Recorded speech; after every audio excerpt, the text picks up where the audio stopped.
Hi friends, இன்றைக்கி நம்ம ready பண்ணியிருக்க ஹேர் டை வந்து ஏற்கனவே உங்களுக்கு நல்லாவே தெரியும். நான் வீடியோவில் காட்டியிருக்கேன் எனக்கு எவ்வளோ ஒயிட் ஹேர் இருக்குது அப்படின்ட்டு. அந்த ஒயிட் ஹேர்லாம் சூப்பராக சேஞ்ச் ஆகிருக்குங்க. இந்த டையை வந்து 2 டைம்ஸ் தான் என்னுடைய ஹேரில் அப்ளை பண்ண எக்ஸலண்ட்டாக ரிசல்ட் கொடுத்துருக்கு. நரைமுடிகள்லாம் எங்கே இருக்குது அப்படின்னு தேடுற அளவுக்கு ரிசல்ட் வந்திருக்குங்க. சூப்பரான ஹேர் டைங்க. நான் எப்படி ப்ரிப்பேர் பண்ணியிருக்கனோ அதே மாதிரி நீங்களும் ப்ரிப்பேர் பண்ணி உங்கள் ஹேர்லாம் அப்ளை பண்ணி பாருங்கள். நீங்களே அசந்து போகிற அளவுக்கு 100க்கு 200% ரிசல்ட் உங்களுக்கு கிடைக்கும். இப்போ இந்த ஹேர் டையை நம்ம எப்படி ப்ரிப்பேர் பண்ணுறது அப்படின்றத நம்ம வீடியோக்குள்ளே போய் பார்த்துட்டு வந்துடலாம். இன்றைக்கி நம்ம ரொம்ப ஒரு வித்தியாசமான ஹேர் டை தான் ப்ரிப்பேர் பண்ண போகிறோம். இது என்ன அப்படின்னா கொய்யா இலைகள்ங்க. இந்த மாதிரி ஃப்ரெஷ்ஷான இலையாக ஒரு 10-15 இலைகளை எடுத்துக்கோங்க. இந்த கொய்யா இலைகளில் நம்ம ஹேருக்கு வேண்டிய நிறைய பெனிஃபிட்ஸ் நிறையவே இருக்குது. அதனால தான் நம்ம இந்த கொய்யா இலைகள் எடுத்துருக்கோம். இது வந்து நல்லா ஹேர் க்ரோத்தை ப்ரொமோட் பண்ணும். அது மட்டும் இல்லை, நல்ல கருகருன்னு வளர்கிறதுக்கு நல்லாவே ஹெல்ப் பண்ணுங்க. அதனால தான் நம்ம இந்த கொய்யா இலையை எடுத்துருக்கோம். ஆல்ரெடி இதை வந்து வாஷ் பண்ணியாச்சு. நல்லா வாஷ் பண்ணிவிட்டு இப்போ இதை வந்து நம்ம எல்லாத்தையுமே மிக்ஸி ஜாரில் வந்து ஆட் பண்ணிக்கலாம். இந்த இலைகளை இந்த அடிப்பகுதியில் காம்புகள் இருக்குது, இந்த மாதிரி தண்டு பகுதி இருக்குது பாருங்கள், தண்டு மாதிரி இருக்கும்ல. இதை வந்து நம்ம கிள்ளிட்டு இந்த மாதிரி இலைகளை மட்டும் ஆட் பண்ணிக்கலாம். அந்த நார் மாதிரி இருக்கும், நம்ம எடுத்துட்டு இந்த மாதிரி ஆட் பண்ணிக்கலாம். ஏன்னா அரைக்கும் பொழுது நமக்கு டிஸ்டர்பாக இருக்கும், அரையவும் அரையாதது. அதனால தான் இந்த மாதிரி நம்ம ஆட் பண்ணிக்கிறது. ரொம்ப ஒரு சூப்பரான டைங்க. அது மட்டும் இல்லை, ஃபுல் அண்ட் ஃபுல் நேச்சுரல். இதில் எந்த விதமான சைட் எஃபெக்ட்டும் நமக்கு வராது. நம்ம முடியை வந்து அப்ளை பண்ண உடனே நல்லா கருகருன்னு மாத்திரமாக தான் இன்றைக்கி டை நம்ம ப்ரிப்பேர் பண்ண போகிறோம். இங்கே பாருங்கள், அழகாக வந்துடும். இந்த மாதிரி காம்பை எடுத்து தான் கண்டிப்பாக நீங்கள் யூஸ் பண்ணணும்.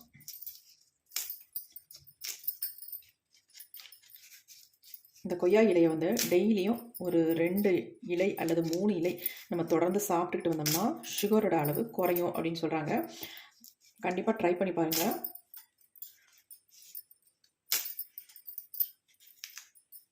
அல்லது கொதிக்க வச்ச தண்ணியை கூட தாராளமாக நீங்கள் குடிச்சிட்டு வரலாம். ரொம்ப நல்லது சுகருக்கு. இப்போ நம்ம இந்த இலையை வந்து அரைச்செடுக்க போகிறோம். இதில் வந்து கொஞ்சமாக நம்ம தண்ணி ஆட் பண்ணிக்கலாம். கொஞ்சமாக தண்ணி ஆட் பண்ணி ஃபஸ்ட்டு அரைச்சிக்கோங்க. பத்தலைன்னா திரும்ப நம்ம தண்ணியை வந்து ஆட் பண்ணிக்கலாம்.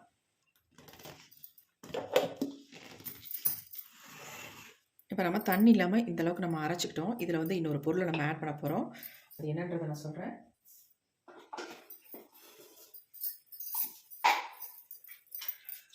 நம்ம வந்து இதில் ஒரு முக்கியமான ஒரு பொடியை வந்து ஆட் பண்ணிக்கலாம். இது என்ன அப்படின்னா கரிஞ்சீரகம். நான் கரிஞ்சீரகத்தை வறுத்துட்டு நல்லா பொடி பண்ணி எடுத்து வச்சுருக்கேன். அந்த கரிஞ்சீரகத்தை 1 ஸ்பூன் அளவுக்கு நான் இதில் சேர்த்துக்கிறேன். நம்ம கரிஞ்சீரகம் முழுசும் கூட சேர்த்துக்கலாம். ஆனால் முழுசு சேர்க்கும் பொழுது நமக்கு வந்து அரைப்படாது. இந்த இலையோடு சேர்ந்து நல்லா அரைஞ்சி வராது. அதனால் இப்போ இந்த கொய்யா இலையோட பொடியை வந்து நான் சேர்த்துக்கிறேன். சேர்த்துட்டு நான் கொஞ்சம் தண்ணி நம்ம ஆட் பண்ணிவிட்டு இதை நல்லா அரைச்சி எடுத்துக்கலாம். இப்போ நம்ம அரைச்சி எடுத்தாச்சு. பார்க்கலாம் எப்படி இருக்குன்ட்டு. பாருங்கள் எப்படி இருக்குன்ட்டு. நல்லா டார்க் கலரில் இருக்கு பாருங்கள். இப்போ நம்ம இதை வந்து ஃபில்டர் பண்ணி எடுத்துக்கலாம். அதுக்கு வந்து நான் டைரெக்டாக இரும்பு கடாய் யூஸ் பண்ணிக்கிறேன்.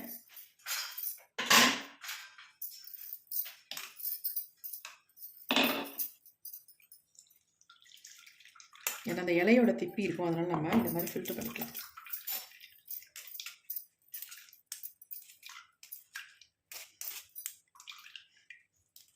இந்த ஹேர் டைக்கு இந்த கொய்யா இலை வந்து ரொம்ப முக்கியம். இப்போ இதில் வந்து நம்ம ஒரு முக்கியமான பொடியை வந்து ஆட் பண்ண போகிறோம். அந்த பொடியை எப்படி நம்ம ப்ரிப்பேர் பண்ணி இதில் ஆட் பண்ணுறது அப்படின்றதையும் பார்க்கலாம். நல்லா வடிச்சாச்சு.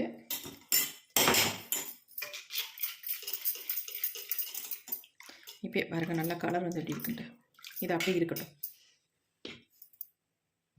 இப்போ நம்ம ஸ்டவ் ஆன் பண்ணி விட்டுக்கலாம். இரும்பு கடாய் தான் இதுக்கு பயன்படுத்தணும் அப்படின்றதுலாம் கிடையாது. இதாக ஒரு பேன் கூட இது மாதிரி யூஸ் பண்ணிக்கோங்க. இப்போ இதில் வந்து நம்ம ஒரு 2 ஸ்பூன் அளவுக்கு நம்ம கடுகு ஆட் பண்ணிக்கலாம். இந்த கடுகு வந்து நல்லா ஃப்ரை பண்ணிக்கலாம்.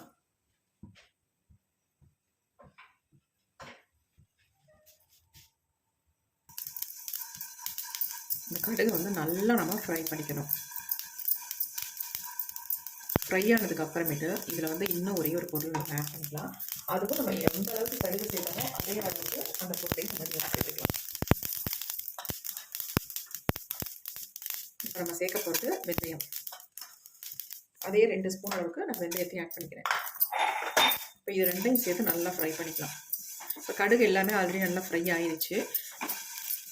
இப்போ வெந்தயத்தை நம்ம உள்ளே போட்டிருக்கோம். இந்த வெந்தயமும் சேர்ந்து நல்லா வந்து ஃப்ரை ஆகி வரட்டும்.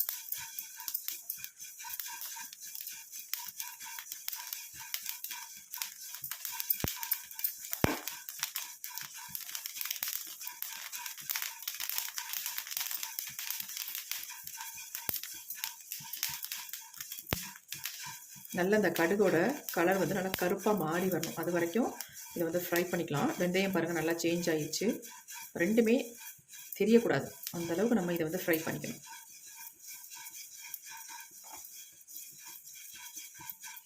இந்த பொடி வந்து அந்த டைக்கு ரொம்ப ரொம்ப முக்கியங்க. கண்டிப்பாக இதேமாதிரி நீங்களும் ப்ரிப்பேர் பண்ணி ரெடி பண்ணி வச்சுக்கோங்க.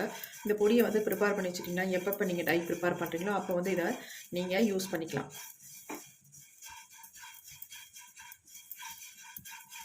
அவசரத்துக்கு நீங்கள் வெளியே கிளம்பும் பொழுது நீங்கள் வந்து இன்ஸ்டண்ட்டாக உங்கள் ஹேரை வந்து பிளாக் ஆக்கிக்கிறதுக்கு இந்த ஒரு பொடியே உங்களுக்கு போதும். இந்த பொடியை வந்து ஏதாவது ஒரு ஆயிலில் மிக்ஸ் பண்ணிவிட்டு எங்கெல்லாம் உங்களுக்கு நரைமுடிகள் இருக்கோ அந்த இடத்துல இதை வந்து கொஞ்சம் அப்ளை பண்ணி விட்டிங்கன்னா போதும்.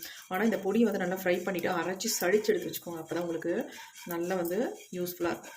இப்போ நல்லா ஃப்ரை ஆகிடுச்சு. நம்ம ஸ்டவ்வை வந்து ஆஃப் பண்ணிடலாம். பாருங்கள் எந்த அளவுக்கு நல்லா பிளாக்காக மாறி வந்துருச்சு அப்படின்ட்டு. இப்போ அப்படியே புகையெல்லாம் போகட்டும், கொஞ்சம் நேரம் விட்டுருவோம். இப்போ நம்ம ஃப்ரை பண்ணி வச்சது நல்லா வந்து வறுபட்டுருச்சு பாருங்கள். எப்படி வறுபட்டுருக்கு பாருங்கள். இந்த மாதிரி தான் வறுத்து எடுத்துக்கணும் நீங்கள். இப்போ இது எல்லாத்தையும் மிக்ஸி ஜாரில் நம்ம ஆட் பண்ணிக்கலாம். இப்போ எல்லாத்தையும் ஆட் பண்ணிட்டோம். இதை நல்லா நைஸாக பவுடர் மாதிரி இப்போ நம்ம அரைச்சி எடுத்துக்க போகிறோம். இப்போ நான் அரைச்சி எடுத்துகிட்டு வந்துடுறேன். இப்போ நம்ம அரைச்சி எடுத்தாச்சு பாருங்கள் எப்படி இருக்குன்ட்டு. நல்லா நைஸாக அரைச்சி எடுத்துருக்கோம். சலிக்க கூட தேவையில்லை, நல்லாவே அரைச்சாச்சு.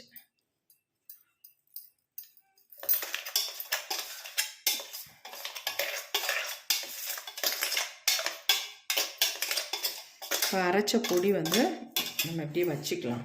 அடுத்து நம்ம என்ன பண்ணுறதுன்னு பார்க்கலாம். இப்போ நம்ம ரெடி பண்ணி வச்சுருக்கோம்ல இந்த ஜூஸ், இப்போ இதில் வந்து ஒரு சில பொடிகளை நம்ம ஆட் பண்ண போகிறோம். ஃபஸ்ட்டு நம்ம இதில் ஒரு முக்கியமான ஒரு பொடியை சேர்த்துக்கலாம். அது என்ன அப்படின்னா கரிசலாங்கண்ணி பொடி. இது வந்து நல்லா 1 ஸ்பூன் அளவுக்கு, நான் பெரிய ஸ்பூனுங்க, அது 1 ஸ்பூன் அளவுக்கு நம்ம சேர்த்துக்கிட்டோம். அடுத்து வந்து நம்ம மருதாணி பொடி, அதையும் 1 ஸ்பூன் அளவுக்கு நான் எடுத்துக்கிறேன்.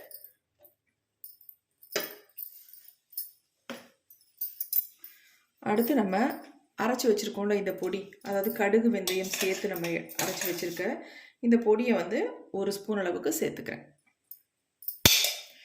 இது எல்லாமே சேர்த்தாச்சுன்னா சேர்த்துட்டு இது எல்லாத்தையும் நல்லா நம்ம கட்டிகள் இல்லாமல் கலந்து விட்டுடலாம்.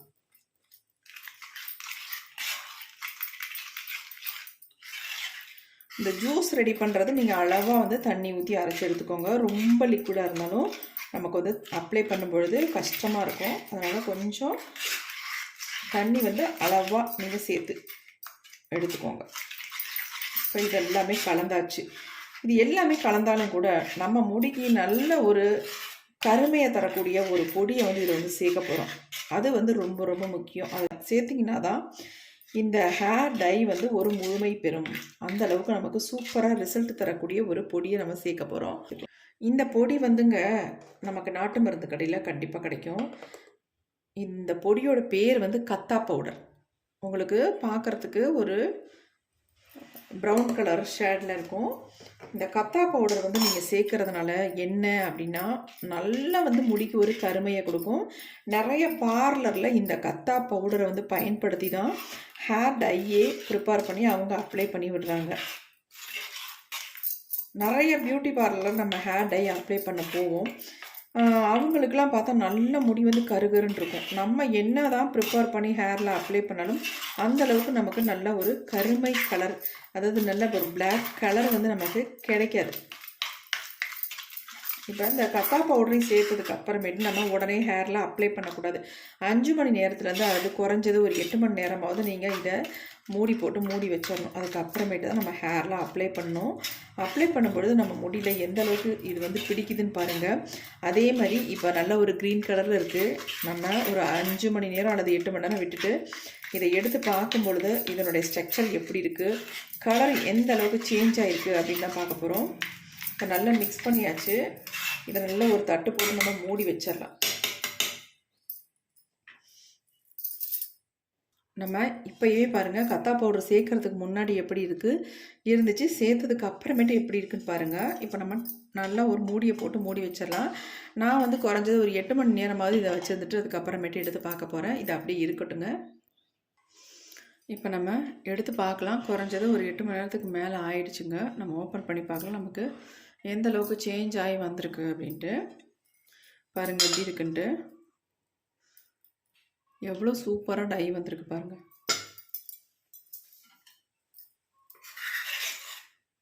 எந்த அளவுக்கு நல்லா சேஞ்ச் ஆகி வந்திருக்கு. நீங்கள் கண்டிப்பாக இதில் வந்து கத்தா பவுடர் சேர்த்தா மட்டும்தான் இந்த அளவுக்கு நமக்கு வந்து சேஞ்ச் ஆகி வரும். இல்லைனா இந்த அளவுக்கு நமக்கு வந்து கலர் கிடைக்காதுங்க. எவ்வளோ நல்லா கருகருகருன்னு மாறி இருக்கு பாருங்கள். சூப்பராக நமக்கு டை வந்து ரெடி ஆயிடுச்சு.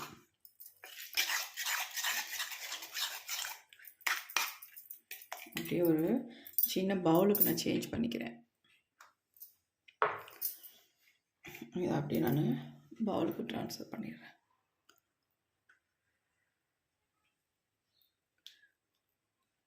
இந்த மாதிரி இருந்தால் தான் உங்களுக்கு ஹேரில் அப்ளை பண்ணுறதுக்கு நல்லாயிருக்கும். ரொம்ப திக்காக இருந்தாலும் கஷ்டம், ரொம்ப லிக்விடாக இருந்தாலும் உங்களுக்கு முகத்தில் வழிய ஆரம்பிச்சிடும்.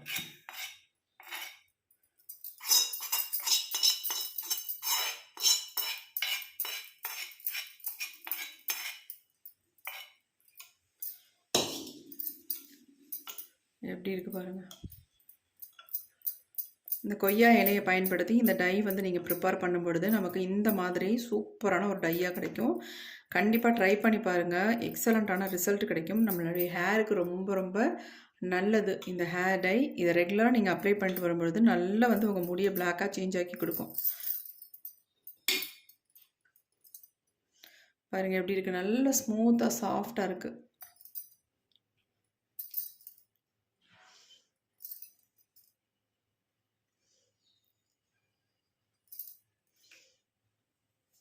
இந்த டையை வந்து நீங்கள் வாரத்துக்கு ஒரு டைம் மட்டும் அப்ளை பண்ணுங்கள். அப்படின்னா மாதத்துக்கு ஒரு டைம் நீங்கள் அப்ளை பண்ணுங்கள். ஸ்டார்டிங்கில் வந்து வாரத்துக்கு ஒரு டைம் கண்டிப்பாக நீங்கள் அப்ளை பண்ணிடுங்க. அப்புறமேட்டு நீங்கள் மாதத்துக்கு ஒரு முறை மட்டுமே இதை அப்ளை பண்ணால் போதுங்க. உங்கள் முடி வந்து அப்படியே ரெகுலராக ஒரே மாதிரி சூப்பராக நல்ல பிளாக்காக அப்படியே இருக்கும். அந்த ஒரு தடவை பிளாக் கலர் உங்கள் ஹேரில் பிடிச்சிருச்சு அப்படின்னா அது வந்து போகவே போகாது. உங்களுக்கு நரைமுடிகள் வந்தால் மட்டும்தான் அது வந்து வெள்ளையாக தெரியும். அங்கே வந்து நீங்கள் அதை டச்சப் பண்ணிவிட்டு உங்கள் ஹேரில் யூஸ் பண்ணிக்கலாம். அவ்வளோ சூப்பராக இருக்கும் இந்த டை. கண்டிப்பாக நீங்கள் வந்து இதை ரெடி பண்ணி இதே மாதிரி நீங்கள் ரெடி பண்ணி ஹேரில் அப்ளை பண்ணி பாருங்கள். இன்க்ரீடியன்ஸ் கொஞ்சம் கூட தான் நம்ம இதில் வந்து ஆட் பண்ணியிருக்கோம். இருந்தாலும் நமக்கு சூப்பரான ரிசல்ட் கிடைக்கணும் அப்படின்னா கண்டிப்பாக இதெல்லாம் நீங்கள் பயன்படுத்தினா தான் உங்களுக்கு சூப்பரான ஒரு ரிசல்ட் கிடைக்கும். கண்டிப்பாக ட்ரை பண்ணி பாருங்கள். இந்த வீடியோ உங்களுக்கு ரொம்ப ரொம்ப யூஸ்ஃபுல்லாக இருக்கும் அப்படின்னு நினைக்கிறேன். கண்டிப்பாக இதை வந்து யூஸ் பண்ணிவிட்டு நீங்கள் வந்து நார்மல் வாட்டரில் மட்டுமே வாஷ் பண்ணுங்கள். ஷாம்பு எதுவுமே யூஸ் பண்ணாதீங்க. அப்படியே உங்களுக்கு ரொம்ப கண்டிப்பாக டிஸ்டர்பன்ஸாக இருக்காது. அப்படி இருக்கிற மாதிரி தெரிஞ்சதுன்னா மைல்டு ஷாம்பு அல்லது சிகக்காய் யூஸ் பண்ணி வாஷ் பண்ணிக்கோங்க.